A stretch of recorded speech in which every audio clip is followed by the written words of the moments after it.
नमस्कार, आप देख रहे हैं आरजे भारत न्यूज 7 और मैं हूं आपके साथ श्वेता। तो चलिए रुक करते हैं आज की प्रमुख और बड़ी खबर पर। क्या करेगा गांधी परिवार? 2019 की पहली लिस्ट में थे अमेठी रायबरेली, 2024 में अब तक क्यों बने हैं पहेली? अमेठी और रायबरेली की पहेली अब तक नहीं सुलझ सकी है। कांग्रेस की तरफ से उम्मीदवारों के करीब 12 सूचियां सामने आ चुकी हैं, लेकिन कहीं भी गांधी परिवार का गढ़ माने जाने वाले उत्तर प्रदेश की इन दो सीटों का जिक्र नहीं है। खास बात यह है कि 2019 लोकसभा चुनाव में अमेठी और रायबरेली पहले ही सूची में थे। सवाल बरकरार है कि क्या गांधी परिवार इन सीटों से किनारा कर लेगा या राहुल गांधी और प्रियंका गांधी वाड्रा यहां से दावेदारी पेश करेंगे?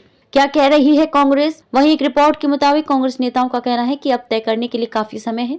अमेठी और रायबरेली में 5वें चरण में 20 मई को मतदान होगा और नामांकन की तारीख 3 मई है। खास बात है कि कांग्रेस महाराजगंज, देवरिया, बांसगांव और वाराणसी से उम्मीदवारों का ऐलान कर चुकी है, जहां 1 जून को वोटिंग होनी है। रिपोर्ट के मुताबिक कांग्रेस के वरिष्ठ नेता कहते हैं कि गांधी भाई बहन तय करेंगे कि उन्हें उत्तर प्रदेश से चुनावी मैदान में उतरना है या नहीं। अखबार से बातचीत में एक नेता ने कहा कि रविवार को INDIA की रैली में प्रियंका की मौजूदगी संकेत दे रही है कि वे चुनाव लड़ सकती हैं।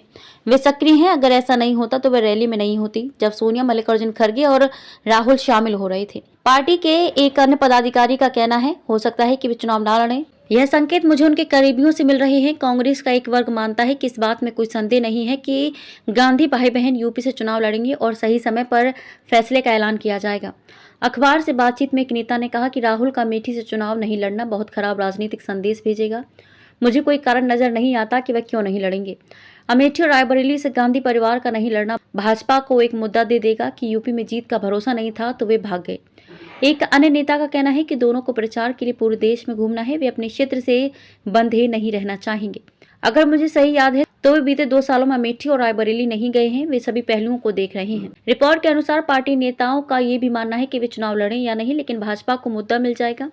कांग्रेस के एक नेता ने कहा कि अगर वे नहीं लड़ते हैं तो भाजपा कहेगी कि वे भाग गए। अगर वे लड़ते हैं तो भाजपा कहेगी कि तीनों गांधी संसद में जाना चाहते हैं और ये सभी एक परिवार में हैं।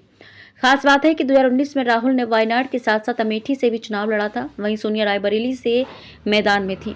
कांग्रेस को यहां भी लग सकता है झटका। खास बात है कि अगर गांधी परिवार यूपी से चुनाव नहीं लड़ता है तो इस धारणा को भी मजबूती मिल सकती है कि कांग्रेस दक्षिण की पार्टी बनती जा रही है। कांग्रेस की कर्नाटक और तेलंगाना में सरकार है। इसके अलावा खुद राहुल और KC वेणुगोपाल जैसे शीर्ष नेता केरल से चुनाव लड़ रहे हैं। यहाँ उनका मुकाबला इंडिया गठबंधन के ही साथ ही लेफ्ट से होगा। खबरों में अब तक के लिए बस इतना ही। फिर होगी आपसे मुलाकात ऐसी किसी बड़ी और खास खबर के साथ। तब तक के लिए नमस्कार और देखते रहिए आरजे भारत न्यूज 7।